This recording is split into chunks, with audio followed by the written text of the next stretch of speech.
Comment calculer l'énergie d'un faisceau lumineux? Un faisceau lumineux qui arrive sur un panneau photovoltaïque, l'éclair, d'accord, avec un certain nombre de watts par mètre carré, c'est-à-dire son irradiance. La question qu'on se pose, c'est comment calculer ces watts rayonnants qui arrivent. Pour cela, nous avons besoin d'un nouvel outil théorique, qui est le modèle corpusculaire et ondulatoire de la lumière. Alors, on va considérer que la lumière est constituée de photons. Alors qu'est-ce qu'un photon, ce modèle du photon? Ce photon est considéré comme une particule qui va se déplacer à la vitesse de la lumière et qui va percuter, par exemple, la surface du panneau photovoltaïque. Mais il est également considéré comme une onde, quelque chose qui ondule, c'est ça qui est bizarre, à une certaine fréquence. Le faisceau lumineux étant constitué d'une multitude de photons, si on connaît l'énergie d'un photon, et qu'on sait qu'il y a tant de photons qui tapent le panneau photovoltaïque en un certain temps, on pourra connaître l'énergie rayonnante qui arrive. Donc on conseille de considérer que la lumière apparaît constituée de grains de lumière appelés photons, possédant chacun une certaine quantité d'énergie appelée quantum d'énergie. On a réussi à isoler un photon. Alors ici on a une source de lumière qui va être dans le vert, et ici on a une caméra qui va pouvoir filmer avec des images qui sont prises tous les 0,1 nanosecondes, tous les 10 milliardièmes de seconde. Voilà à quoi ressemble un photon. Bah oui, ça ressemble à une traînée lumineuse qui va se déplacer à la vitesse de la lumière. On voit quand même la lumière se déplacer, c'est quand même étonnant. D'accord ? Et cette traînée lumineuse, ce photon, c'est un quantum d'énergie qui peut très bien se refléter par exemple sur des miroirs. Dernière étape, qu'est-ce qui caractérise un photon? Un photon, c'est une particule et une onde. Cette particule va posséder une certaine énergie. Là, je prends ce photon dans le visible. Regardez à quoi ça ressemble. On ne va pas prendre en compte tout le reste de la simulation. Je vais faire un tir de photon dans le visible, à peu près dans le bleu-vert. Voilà à quoi ça ressemble. Alors bien sûr, c'est une image, mais ça nous représente les choses.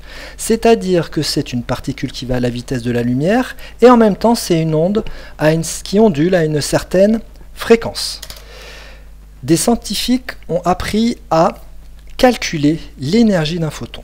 Alors pour cela, on a besoin de plusieurs choses. On peut caractériser un photon par plusieurs choses. Premièrement, on peut caractériser un photon, ici dans le visible, par son énergie. Son énergie va être exprimée en EV, c'est-à-dire électronvolts. Ce photon dans le visible a cette couleur-là, a 2,5 électronvolts d'énergie. On peut également le caractériser, comme c'est une onde, par sa longueur d'onde, ici en nanomètres, 502 nanomètres. Et on peut également, en correspondance, le caractériser par sa fréquence, ici 6 × 10⁻14 Hz. On peut calculer l'énergie d'un photon. Pour cela, on va essayer d'augmenter sa fréquence, c'est-à-dire qu'on va se retrouver ici, quand on augmente la fréquence du photon, on va passer du visible, ici les fréquences augmentent, vers l'ultraviolet. On sait bien que l'ultraviolet est plus nocif pour la peau que le visible, il a plus d'énergie. Et cette formule, on va retrouver dans cette formule le fait qu'il y a plus d'énergie. Alors on va essayer de regarder les valeurs. Ici, 2,5 électronvolts d'énergie pour 6 × 10⁻14 Hz. Je vais essayer de prendre quelque chose d'assez simple. C'est-à-dire, je vais augmenter ma fréquence. Je vais la quadrupler. Je vais la multiplier par 4. 2,5 électronvolts, on verra par quel facteur c'est multiplié également. J'ai multiplié ici mon photon avec une fréquence qui a quadruplé. Regardez à quoi ressemble mon photon.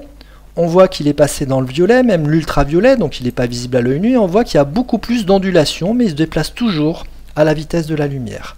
Si on zoome, on voit que la fréquence a été multipliée par 4 parce que j'ai 24 × 10⁻14 Hz ou encore 2,4 × 10⁻15 Hz. Je suis passé de 2,5 électronvolts à 10 électronvolts.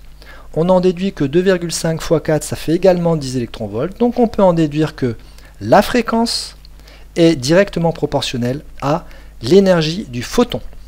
On termine avec les propriétés d'un photon, qui est une grandeur, qui est un modèle, bien sûr, c'est pas évident de pouvoir le montrer.